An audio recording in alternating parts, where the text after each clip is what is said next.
NBA season is right around the corner. A couple videos ago, I reacted to your guys' hot takes for this upcoming NBA season. Well, today, I'm going to be giving you guys 10 of my hot takes for this upcoming season. And yes, hot takes are supposed to be things that really aren't supposed to happen. You're going against the grain. You're just throwing something out there that you think has a slight chance on happening that nobody's thinking will. Now, some of my hot takes are really hot, they're really spicy, and some not as much. You can react to all of them in the comments below. Please let me know what you guys think about them. So we're gonna start off with one that you probably see in the thumbnail. I think the Brooklyn Nets have a chance to be one of the worst teams of all time this season. I think they are gonna be worse than last year's Detroit Pistons team. So the Nets last year went 32-50. They traded Mikal Bridges this offseason to the New York Knicks. They lost Lonnie Walker to the Celtics. Keita Bates-Diop also went to the Knicks. Their big additions were Bojan Bogdanovic in that trade. They signed Killian Hayes, Shake Milton in that trade, and Zaire Williams in a trade with the Grizzlies. And yeah, this team got worse this offseason. Last year, the Pistons won 14 games. They were the worst team in the NBA. I think the Nets can rival that team.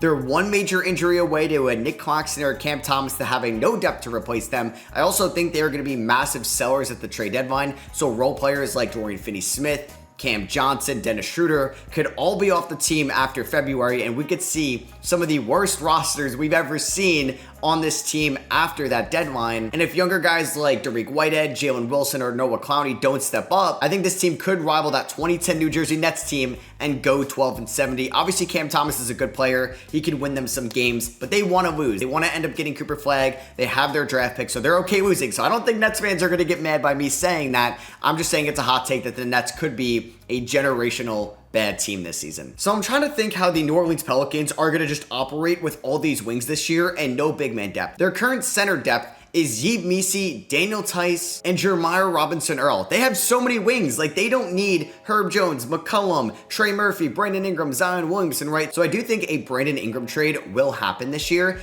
and it's tough to really match out money, right? Just like, how is someone going to take on $30 million of Brandon Ingram? How are the Pelicans going to get a big man back? And something I keep going down to, I think Brandon Ingram is going to somehow end up as a Portland Trailblazer by the end of this season. Now, a way that this could make sense, as the New Orleans Pelicans could want a Robert Williams, they could want a DeAndre Ayton in a trade, and maybe the Blazers, who do have a decent amount of draft capital, maybe they attach a first to get Brandon Ingram and get off of one of those bad contracts long-term, more so Ayton than Robert Williams, and the Pelicans are all for that, getting something in return for Ingram, who may leave for nothing in the offseason, but that has to result in the Blazers wanting Ingram on this team. It's kind of tricky there. I could see maybe Utah getting in the Brandon Ingram sweepstakes. They do have some center depth. I don't know if Atlanta would really want him whatsoever. So my hot take is Brandon Ingram really isn't on the Pelicans at the end of the year, and the only team I could figure out that has a center that could maybe want Brandon Ingram is the Blazers. So that's my hot take, as Brandon Ingram gets traded and it's somehow on the Portland Trailblazers by the end of the year. I feel like this is a hot take. I feel like the odds, though, are in my favor on this happening. I'm going to predict that Victor Wembanyama does not win Defensive Player of the Year this season. Wemby is the favorite to win Defensive Player of the Year. He's minus 250 on some sports books, which is insane. Next highest would be Rudy Gobert, around plus 1,200. Then you have Bam, Evan Mobley, Chet, and Jaren Jackson Jr. And last year, we saw the debate between Rudy and Wemby come down to team success as well. The Timberwolves were one of the best defensive teams overall, while the Spurs weren't. So I don't think the Spurs really added too much to their defense this offseason. They added Harrison Barnes.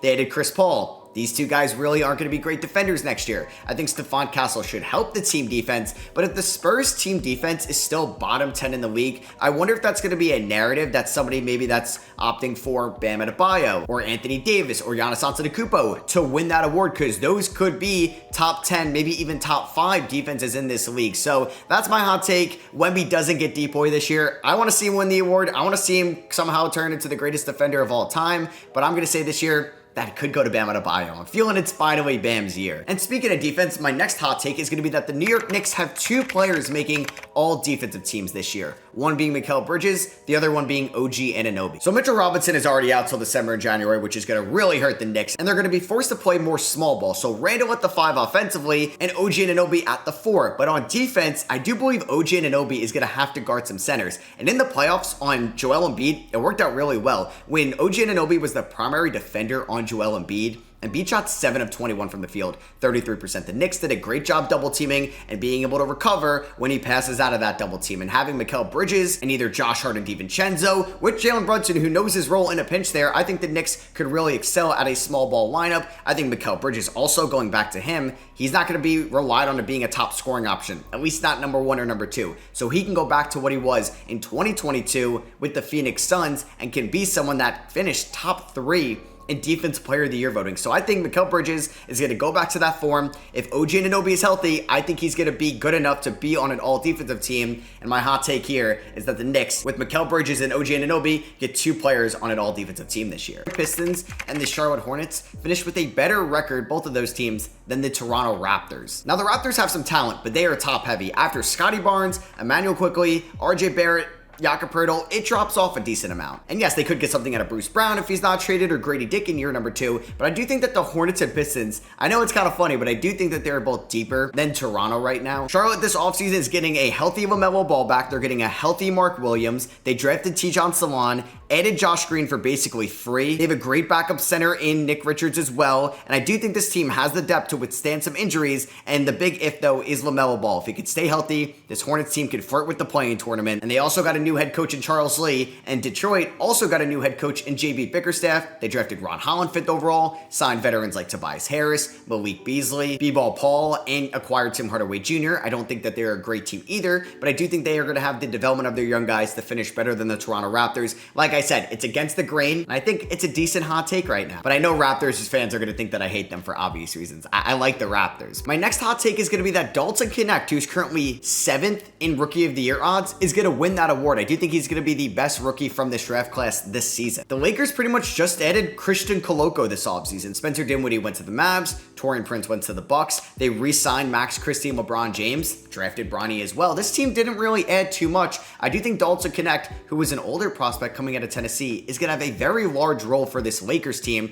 and there's a lot of variance at this top for the Rookie of the Year discussion. While I do think Zachary Bisaccia can have a solid enough rookie year and the playing time to win this award, I think Dalton Knecht is going to be the scorer, he's going to be efficient out of the gate, and he's going to be playing on the biggest stage in the most popular market for the LA Lakers. That may help the narrative. The Lakers have never had any player in their franchise history win this award, and I do believe Dalton Knecht will be the first one this season. I also feel bad dunking on the Spurs. This is going to be, I guess, the second anti-Spurs thing in this video. I do believe that the San Antonio Spurs are going to be a bottom 3 team in the Western Conference. Like I said before, not too many big additions this offseason. Harrison Barnes and Chris Paul, while they're good players in their roles, I don't think are going to move the needle too much for San Antonio, and the West is maybe as talented as it's ever been. In my mind right now, there's a decent amount of teams that I think are better than the Spurs, and unless we're seeing a massive jump from a Devin Vassell or a Jeremy Sohan, or maybe something from Stephon Castle in his rookie season, I don't think the Spurs are better than the Mavericks, the Nuggets, the Timberwolves, the Grizzlies, the Thunder, the Lakers, the Suns, the Pelicans, the Kings. That's 9 teams right there, and I also believe Golden State's better, Houston's better, and what could be close, but I still think they're better right now, the LA Clippers. So I do think the Spurs are closer to the Jazz and the Blazers than they are to those teams right now. That's fine though. They just want to see a win increase from last year. I just think we have to pump the brakes a little bit on any San Antonio Spurs playoff predictions this season. Man, this has not been the greatest offseason for the Denver Nuggets. My other hot take is they are going to not be a top 4 team in the Western Conference throughout the regular season. Last year in the 2024 season, they finished tied with the OKC Thunder for the 1 seed in the West. They pretty much blew it towards the end of the year,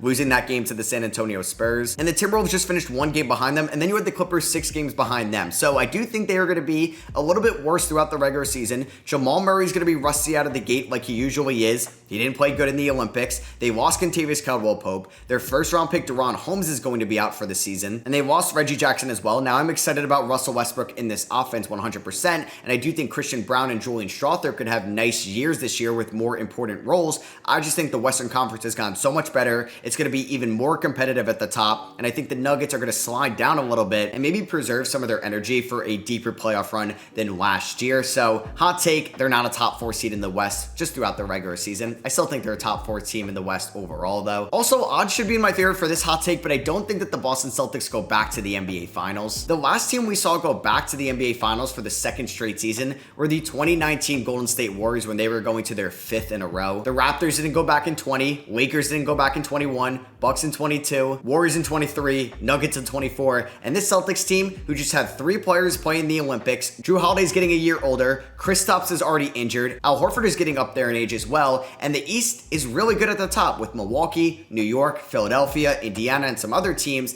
I don't believe that Boston is going to be able to make it to the NBA Finals. Conference Finals, yes, but we haven't seen it since the 2019 Warriors, and that team was so much different than any team we've seen win it all since. And my last hot take, the LA Lakers do not make the playoffs this season. When I was talking about the Spurs before, man, the Western Conference is so competitive. I do believe the LA Lakers will make it into the play-in tournament, and if there's an injury that goes their way, maybe they do make it, but I don't think they're a tier 1 team with Denver, Minnesota, Dallas, and OKC. I do believe they're at the end of tier 2. I like Phoenix more than them. I like Memphis more than them. That's 6 teams right there. So I think they're in that play-in tournament tier with the Pelicans, the Kings, the Warriors, the Rockets, and the Clippers, and I just don't like the additions from the Lakers this offseason. They're relying too much on a 40-year-old LeBron James. He's going to be 40 years old in December. Anthony Davis was extremely healthy last year. Their depth is very questionable. I'm a little bit out on the Lakers this year making the playoffs for the first time since the 2019 season. It would be the first time since Anthony Davis got traded to the Lakers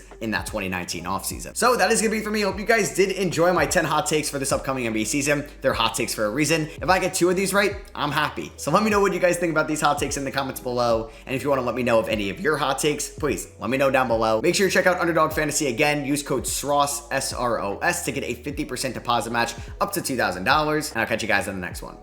Peace.